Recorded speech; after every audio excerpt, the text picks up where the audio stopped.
Hey guys, and welcome back to Working in Wellness.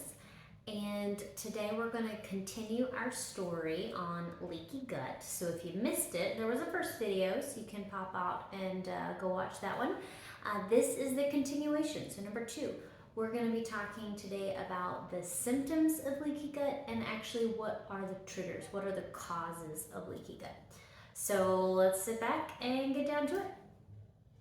So first of all, when I'm talking about leaky gut, I'm talking about that process where your intestinal lining becomes more permeable. So it is allowing more substances to pass through that shouldn't be passing through, particles of food, different bacteria, things like that. Those junctions between the cells become more lax and the gates open up and allow things to come out. That is leaky gut. So, it causes a lot of inflammation in the body and it can cause just this very big inflammatory cascade. So now you might be asking, okay, well, what's the big deal? What does this do for me? What is my symptoms?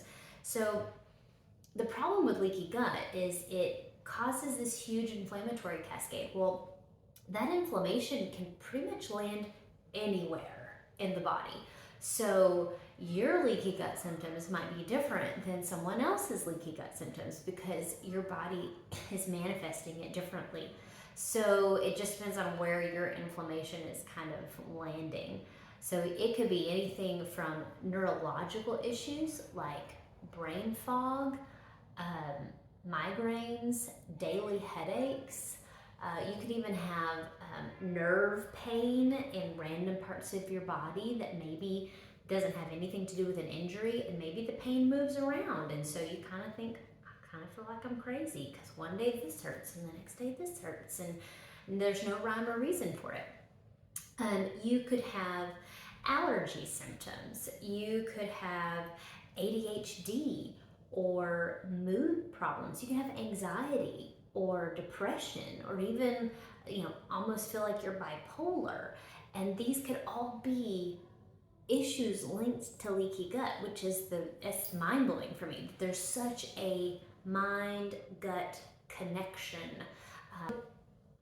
Moving on from the brain, you can have skin issues, you could have rashes, you could have adult acne, you can have hormonal problems. Your thyroid can get out of whack. Your sex hormones, like your estrogen and testosterone and progesterone, those can get all out of balance because it's just a domino effect. Everything just falls down.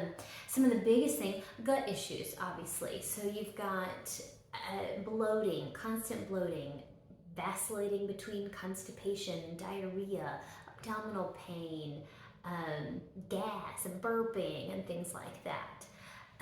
You could have autoimmune issues that stem from leaky gut, like Hashimoto's, rheumatoid arthritis, lupus, those different fibromyalgia. Like you could have all kinds of different things that all domino off of the inflammation caused by leaky gut.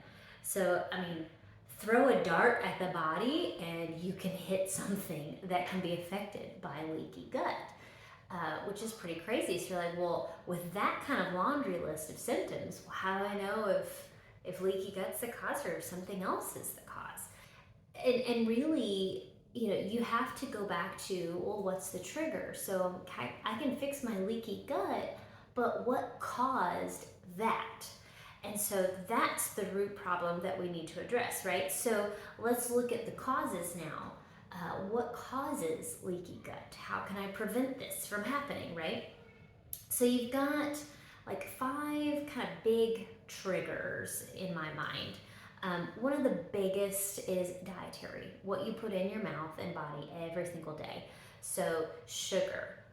Sugar's huge, and it's in everything. If you read the ingredient list on anything from, mustard to, tuna fish, there's sugars in it. So sugar, processed foods, and when I say processed, I mean heavily processed. You're reading the ingredient list and you can't pronounce the words, that kind of stuff. but also things like refined flours and processed refined carbs. So like your chips and your pastries and your cookies and the things that come in a box, microwave dinners, things that are ready made. Those kind of things are processed. They're filled with emulsifiers. And if you remember in the first video, emulsifiers act kind of like dish soap, and they just wash all the good stuff and all the mucus layers out of your intestinal lining and cause that irritation and inflammation to build up and then cause leaky gut. So we already talked about, your refined carbs. Gluten is a huge one. Gluten actually increases in your bloodstream a chemical called zonulin, and zonulin is actually known to promote an increase in permeability of that intestinal lining. So when you have high levels of gluten, well, there you go. So different allergens too. Everybody's different, and you might have a food sensitivity that you're unaware of, and it's not causing any overt allergy symptoms like hives and things like that. So you might just be eating it day in and day out, not realizing that it's actually inflammatory for you. So you ever eat something and all of a sudden kind of like you get a little congested, or your nose starts running, or you eat something and I'm kind of gassy later. That's inflammation. Also another big one, a couple other big ones, alcohol. Alcohol is a huge one because the alcohol itself acts as a toxin and it becomes inflammatory to the gut lining. There's a reason why we put, alcohol and stuff on wounds to kind of decrease and kill off bacteria, right? And kill off things. Like that's what they did in the old days. Well, what do you think it's doing to all of that flora in your gut? And there are bacteria and things that live there that need to stay there. So when you take in a lot of alcohol, not only are you, depriving your cells of nutrients that they need, you're also kind of stripping that gut lining over time.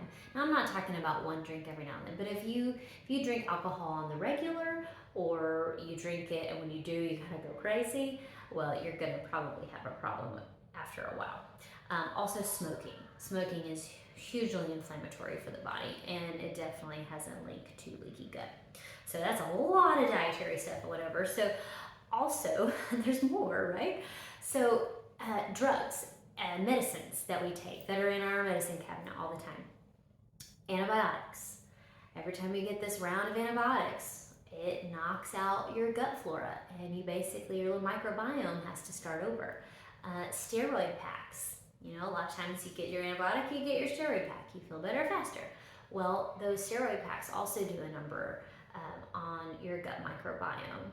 Your regular old, anti-inflammatory medications like Tylenol, ibuprofen, aspirin, things like that. Those are harsh to the gut lining. They can cause irritation over time and breaks it down. And then also a really big one are PPIs, or your antacids. How many of us don't have antacids sitting in our medicine cabinet just in case, Well, the problem is your gut is supposed to be like when I say gut, let me rephrase that. Your stomach is supposed to be acidic, and that is what helps you digest and break down your food. Well, when you lower that acid level, you're not digesting anything. So there's a big difference between taking some, chewed up pieces of food, sticking it into hydrochloric acid for a while, or taking it and sticking it in a jar of water. Which do you think is going to break it down? The acid, right? What do you think happens to that food sitting in the water? It's gross. It becomes rancid, okay? So that is what is occurring in your stomach. When you take antacids and those PPIs for a long period of time, you are effectively lowering your you're lowering the acidity level. You're actually raising the pH of your stomach, and you're creating an environment similar to water. So you've got rancid, nasty food sitting in your stomach that's not digesting. You're not getting good nutrients out of that. And you're also promoting a lovely environment for bacteria and fungus and viruses just to invade, because the acid actually protects your gut from a lot of harmful pathogens.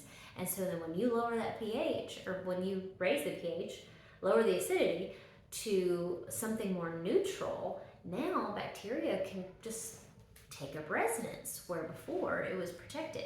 So you're going to get an overgrowth. You'll get an overgrowth of bacteria. This is where SIBO, if you've ever heard of SIBO, or SIFO, the fungal side of things, that can come into play along with leaky gut. And it's all from PPIs.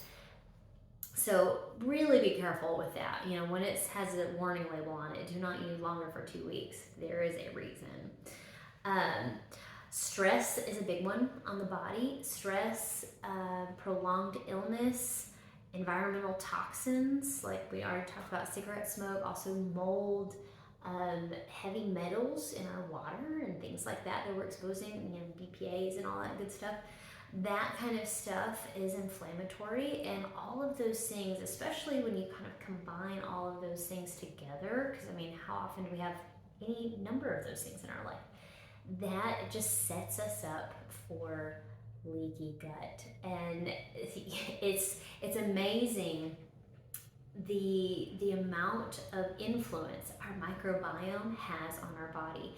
And so really our focus for general health really should be kind of babying and promoting the health of our microbiome, of our gut, because that is influencing everything else in the body. It has such a profound impact. So I hope this was informational, you know, informative and everything for you.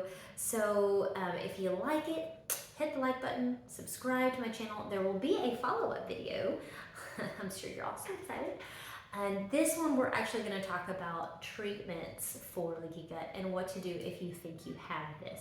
So I went over a lot of different symptoms. Some of you may be checking some boxes like, yep, that's me. So just stay tuned, and I'm going to be putting out a third video on specifically on treatment and what you can do about it. All right, well, you stay tuned, and I hope you have a good week.